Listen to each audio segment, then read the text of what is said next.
कि हम आपके सरोकार की पत्रकारिता आप तक पहुंचाते रहे हैं। मगर सबसे पहले मैं शुरुआत करना चाहूंगा इस तस्वीर के साथ। दोस्तों, आपकी स्क्रीन पर यह है ब्राजील की तस्वीर। वहां के राष्ट्रपति बोल्सोनारो के खिलाफ यह है वहां की आम जनता की हुंकार। सड़क पर देखिए दोस्तों, जगह नहीं बची है। और मैं आपको बतलाना चाहूंगा कि वहां की जनता दरअसल क्यों राष्ट्रपति बोल्सोनारो के खिलाफ है। वो इसलिए है क्योंकि राष्ट्रपति बोल्सोनारो ने वहां पर कोरोना को लेकर जिस तरह की मिसहैंडलिंग की है, जिस तरह का उनका भद्दा काम रहा है, लोग उससे बेहद नाराज हैं। और अब मैं आपकी स्क्रीन पर दिखाना चाहता हूं यह वीडियो। एक अंतरराष्ट्रीय मैगजीन की अपनी पड़ताल से पता चला है कि राष्ट्रपति बोल्सोनारो और प्रधानमंत्री नरेंद्र मोदी ने जिस तरह से कोरोना को हैंडल किया, उसको मिसमैनेज किया, उन दोनों में कोई फर्क नहीं है। फिर से देखिए तस्वीर दोस्तों ब्राजील की। राष्ट्रपति बोल्सोनारो के खिलाफ उठती है आवाज। यह कहीं ना कहीं चेतावनी है मोदी सरकार के लिए, क्योंकि हम सब जानते हैं कि इन लोगों ने कोरोना हो, वैक्सीन हो, अस्पताल हो, बिस्तर हो, किस तरह से मिसमैनेज किया। इन लोगों ने जनवरी में ही इस बात की घोषणा कर दी थी कि हमने कोरोना पर जीत हासिल कर ली है। और कल प्रधानमंत्री नरेंद्र मोदी देश के सामने मन की बात लेकर आए।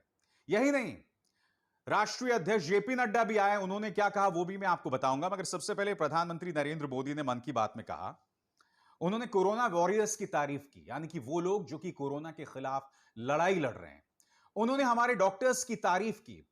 मगर आज प्रधानमंत्री, मैं आपसे पूछना चाहता हूं, आपकी स्क्रीन पर है आपके खास दोस्त रामदेव।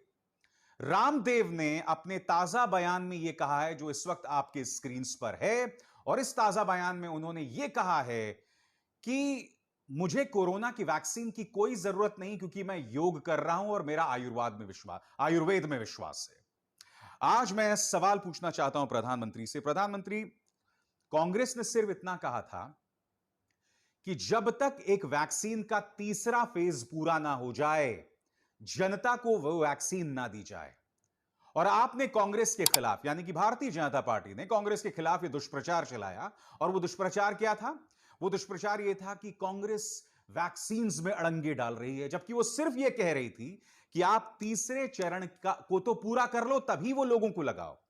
आज की तारीख में आपके खास दोस्त रामदेव साफ तौर पर कह रहे हैं कि वैक्सीन की कोई जरूरत नहीं है। उनके लाखों करोड़ों समर्थक हैं। आप देखिए कि उनके लाखों करोड़ों समर्थकों का पर इसका क्या असर पड़ रहा होगा। मैं पूछना चाहता हूं प्रधानमंत्री नरेंद्र मोदी, रामदेव पर कार्रवाई होनी चाहिए या ना होनी चाहिए, मुझे बताइए आप। और अगर अब भी आप कार्रवाई नहीं करेंगे तो मैं इसे दोहरे मापदंड के रूप में देखूंगा। रामदेव की मैं आगे भी बात करूंगा दोस्तों, क्योंकि मैं इनकी बात करते रहा हूं और मुझे अब ऐसा लगता है कि अब इनकी बात नहीं करनी चाहिए, क्योंकि रामदेव जो हैं, उन्होंने शालीनता की तमाम हदों को पार कर दिया है। कल 1 जून है, हमारे डॉक्टर्स जो हैं उनके खिलाफ हड़ताल करने वाले हैं। यह अप्रत्याशित है दोस्तों। इस शख्स की मैं बाद में बात करूंगा, मगर सबसे पहले जेपी नड्डा आपकी स्क्रीन पर, उन्होंने कहा कि जब भारतीय जनता पार्टी के कार्यकर्ता मदद कर रहे थे, तब कांग्रेस या विपक्ष के नेता जो हैं क्वारंटीन में थे, यानी कि सारी मदद बीजेपी के नेता कर रहे थे। तो यह बताइए मुझे, इन चेहरों पर गौर कीजिए। श्रीनिवासन जो कि कांग्रेस के नेता हैं, दीपेंद्र हुड्डा जो कि कांग्रेस के नेता हैं, संजय सिंह आम आदमी पार्टी के नेता हैं, आपके स्क्रीन पर यह दिलीप पांडे आम आदमी पार्टी के नेता हैं, मुकेश शर्मा ये कांग्रेस के नेता हैं। आप जानते हैं जब ये लोग लोगों की मदद कर रहे थे तो ये नहीं पूछ रहे थे कि तुम किस पार्टी के हो, किस धर्म के हो। मगर जेपी नड्डा के मुताबिक भारतीय जनता पार्टी के नेता मदद कर रहे थे और बाकी सब मजे कर रहे थे। अगर यह बात है नड्डा साहब, तो यह बताइए यह खबर सही है या गलत है जो आपके स्क्रीन पर है?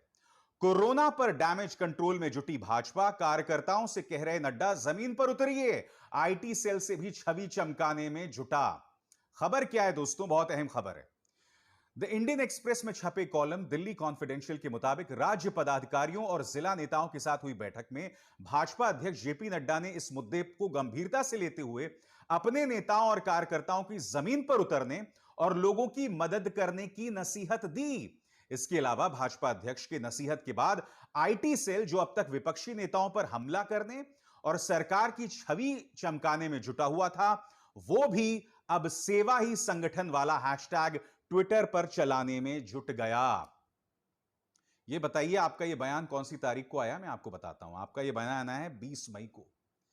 20 मई को आप अपने कार्यकर्ताओं को यह कह रहे थे कि आप मैदान में उतरिए, लोगों की मदद कीजिए। इससे पहले कि आपके कार्यकर्ता सो रहे थे। क्या कहा जेपी नड्डा ने, आप सुनिए। मेरे ख्याल से हमें कपिल की कॉमेडी शो की जरूरत नहीं है जब हमारे पास बीजेपी के नेता हैं। सुनिए उनकी बात। और जब संक्रमण काल आया तो उस समय सारे का सारा विषय केंद्र सरकार करे इस तरीके से रख दिया।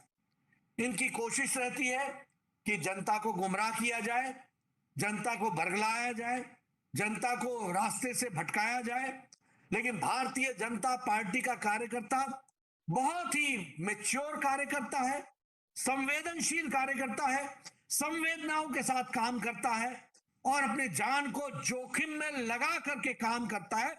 और आपके इस बयान में आपने सिर्फ अपने एक सांसद की तारीफ की, वो है गौतम गंभीर।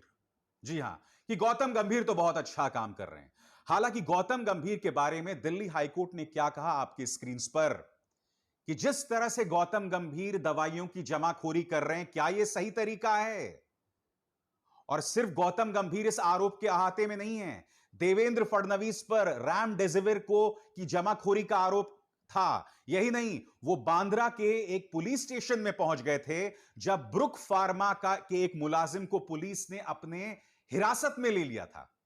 सीआरआर पाटिल, गुजरात की बीजेपी के सांसद, ये भी अपनी पार्टी में दवा मंगवाकर लोगों को बंटवा रहे थे। यानी कि भारतीय जनता पार्टी के नेताओं की मिसालें सामने उभर कर आ रही हैं। क्या नड्डा साहब, आप इन चीजों से अपना मुंह मोड़ सकते हैं? और बात यहां नहीं रुकती, मैं आपको सुनवाना चाहूंगा कि क्या कह रहे हैं इनके मुख्यमंत्री मनोहर लाल खट्टर। क्योंकि दिल्ली सरकार ने, क्योंकि अरविंद केजरीवाल ने एक ही दिन में 2 लाख वैक्सीन लगवा दिए, तो इनका कहना था कि तुमने एक ही दिन में क्यों लगवा दिए, तुम्हें 4 दिन में लगवाना चाहिए था, 50-50 हजार करके। इससे वैक्सीन जो है तुम लोगों तक पहुंचा पाते। अरे खट्टर साहब, थोड़ा तो इसका इस्तेमाल कीजिए। आप एक दिन में 2 लाख बांटें या 4 दिन में 2 लाख बांटें, क्या फर्क पड़ता है? संख्या तो वही 2 लाख की है ना। सुनिए खट्टर साहब ने क्या कहा। हम कहते हैं टीके तो बाकी प्रदेशों से आपको ज़्यादा मिल रहे हैं, आप जैसे बाकी प्रदेश कर रहे हैं। आज हम भी 2 लाख एक ही दिन में लगा करके अपना स्टॉक खत्म कर सकते हैं। हमको पता है कि जितना स्टॉक मिल रहा है, हम 50,000 60,000 रोज करेंगे तो ये काम हमारा चलता रहेगा।